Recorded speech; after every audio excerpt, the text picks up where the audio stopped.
Hi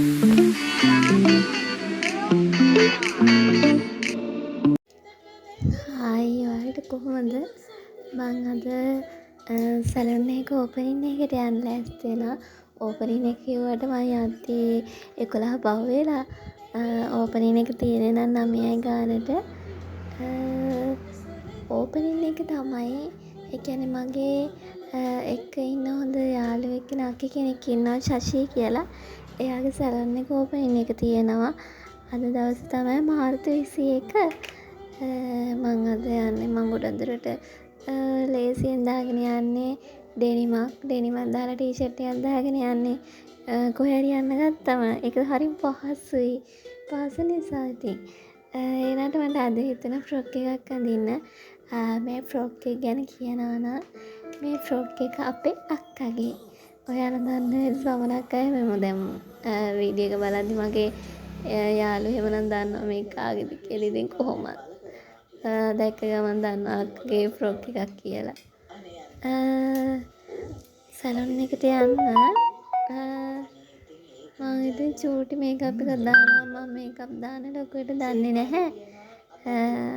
මට හරියන විදියට මම පොඩි මේකප් එකක් දාගන්නවා. මේකප් කිව්වට මගේ ෆේස් ක්‍රීම් එක ගාලා, රෝස් පවුඩර් එක ගාලා, ලිප්ස්ටික් ගාලා ඔය ටික තමයි ඉතින් කරන්නේ. මගේ ස්පෙෂල් ඔය ටික විතරයි. මම හයිලයිනර්, මස්කාරා ඒව ටික යූස් කරන්නේ නැහැ වැඩිය. ඒව ගොඩක් දුරට ඔය ෆන්ක්ෂන් එකක් ඔය ඒ කියන්නේ පාටි එකක් වගේ තියෙද්දී ඒ වගේ දෙයකට තමයි මම මස්කාරා, හයිලයිනර් යූස් කරන්නේ. මේකට මම පොඩි ඒ කියන්නේ මේක ලොකු මේ දුරකට යනක් නෙවෙයි. සැලුන් එක තියෙන්නේ අපේ ගෙවල් ළඟමයි. යන්න අම්මත් ගෙදර නැහැ අද. ඒක නිසා මම තනියම තමයි සැලුන් එකට යන්නේ. මගේ කොණ්ඩේ දැන් චුට්ටක් ඇවිලා. මම කලින් උරහිස ළඟට කොණ්ඩේ කපලා හිටියේ. දැන් චුට්ට වැවිලා තියෙනවා. මට දැන් ආයි පොඩ්ඩක් වවන්න ආසාවකුත් තියෙනවා, කපන්න ආසාවකුත් තියෙනවා. කොණ්ඩේ දැන් ඩාන්සින් කරන නිසා මම ඩාන්සින් ආයෙ පටන් ගත්තනේ. ඩාන්සින් වලට කොණ්ඩේ ඕන.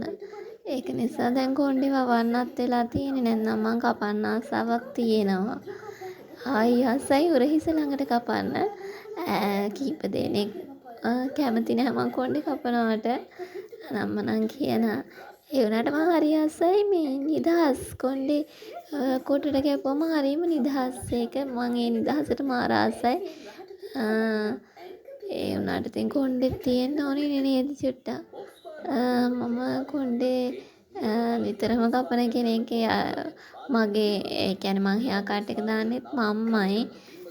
මං සැලුන් එකෙන් නෙවෙයි කරන්නේ. මං සැලුන් එකෙන් මං හිතන්නේ ලෙයර් එක වුණත් කැපුවේ දෙපාරයි සැලුන් වලින්. අනිත් මං හෙයා කට් එක ගහන්නේ මම්ම තමයි. කොහොමද මගේ කොණ්ඩේ ඔයාලා කොහොමද හිතන්නේ මගේ කොණ්ඩේ කොටට ලස්සන වේද දිගට ලස්සන වේද කියලා? මං නම් කොණ්ඩේ ඒ කියන්නේ කොටට කපලා තමයි ඉන්න ආස. ඒක හරි ඔළුවට නිදහසක් දැනෙනවා. මං ඒ නිදහසට ආසයි ගොඩක්. නිදහසේ ටක් ගාලා කොණ්ඩේ පිරගත්තා. ගෝනි ගමනක් යන්නේ නැහැ. ක්ෂණිකව කොණ්ඩේ පීරන්න ලොකුවට වෙලාවක් යන්නේ නැහැ. කොණ්ඩේ අද ඉතින් අවුල් මේ ලියලා පොඩ්ඩක් වෙලාවක් යනවනේ කොණ්ඩේ හදන්න. මයි කොණ්ඩේ මේ විදිහ තමයි අද චූටි කට්ටක් ගහලා යනවා. මම වැඩිපුර කොණ්ඩේ ලිහලා තමයි යන්නේ. ෆ්‍රොක් එක මට ලස්සනයි. මේ ෆ්‍රොක් එක අපේ අක්කගේ. මම පොඩි වෙනසක් කරලා ෆ්‍රොක් එකට තියෙනවා. ඕකේ පොඩි රේන්දයක් තිබුණා. මම ඒ රේන්දය අයින් කරලා තියෙන්නේ. මට හිතුණා ඒක නැතුව ලස්සන වෙයි කියලා.